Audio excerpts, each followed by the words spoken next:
joins me now. Congresswoman, thanks for being here. Thanks for having me.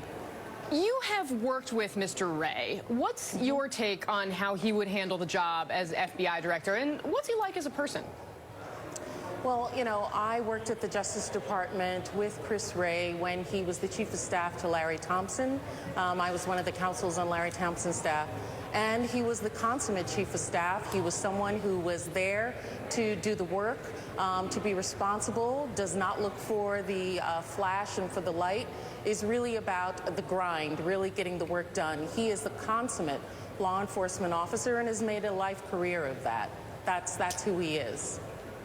Sounds like that may explain some of why so many of your colleagues, Democrats, have come out already and said they'll vote for him. And I hope you'll forgive me. I want to change gears on you just a little bit because we have some new video of President Trump. This is the first time we've seen him in public in several days. He did an interview with CBN, talked about Vladimir Putin and Syria.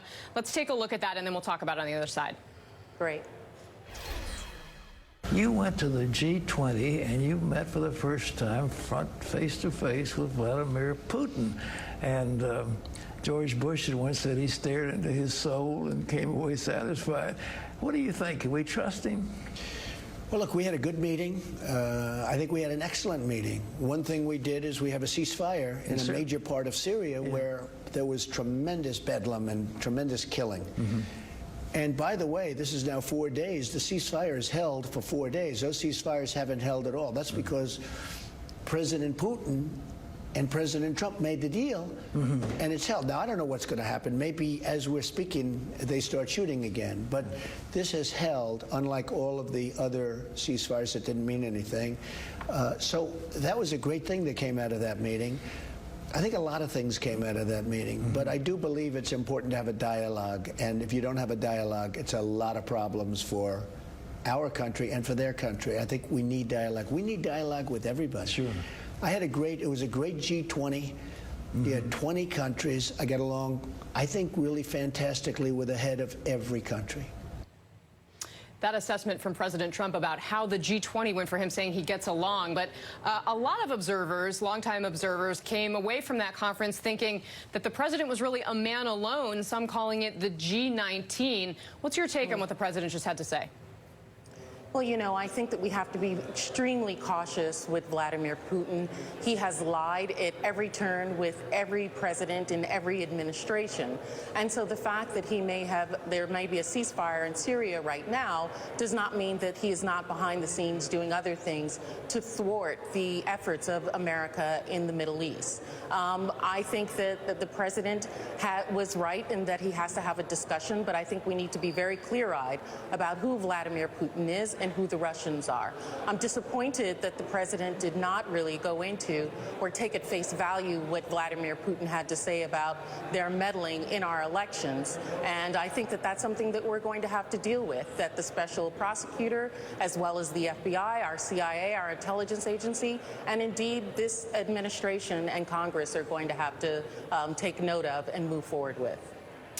Congresswoman, in some ways the paradigm has shifted here as this Russia story has unfolded. Republicans often traditionally Russia hawks, while sometimes your party maybe has not taken as harsh a stance. And it seems walking the halls of Congress that Democrats much more willing to say things at least publicly. What is your sense about where your party is? Have they moved? And what's it like behind the scenes in the halls of Congress? What is the conversation like? Do you feel like Republican colleagues that you have that you may run into are a little bit taken aback by any of this? And when you say taken aback, are you which breaking news are we talking about right now?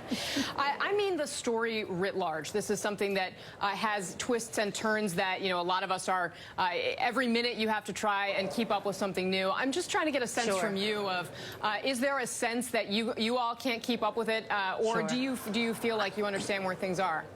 I mean, I think that we are looking to our leadership on both sides of the aisles to really direct us in the messaging and where we're going to be pushing our efforts. But I have to say that I think that on both sides of the aisle, there's a great deal of frustration that we as members cannot get to the business of Congress that we have been brought here for.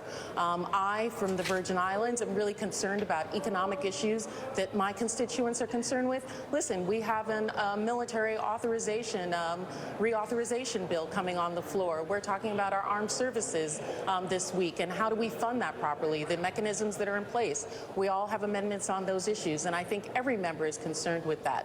I'm grateful that members are still working with each other across the aisle.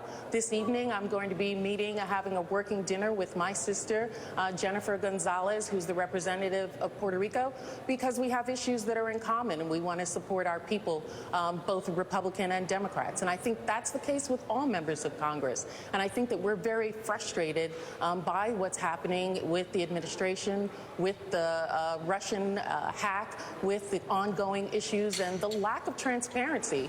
We've heard Trump Jr. say that he is being transparent, Donald Jr. talking about his transparency, but we know that that's not in fact true, because what he said previously about his interactions with the Russians is not in fact now that we learned from our press having been the case. And so I think that members are looking for this to completely be over so that we can get back to the business of legislating and taking care of the constituents that have brought us here. Congresswoman Stacey Plaskett, thanks very much for your time. Thanks so much for having me. Senate Majority Leader Mitch McConnell is moving full speed ahead on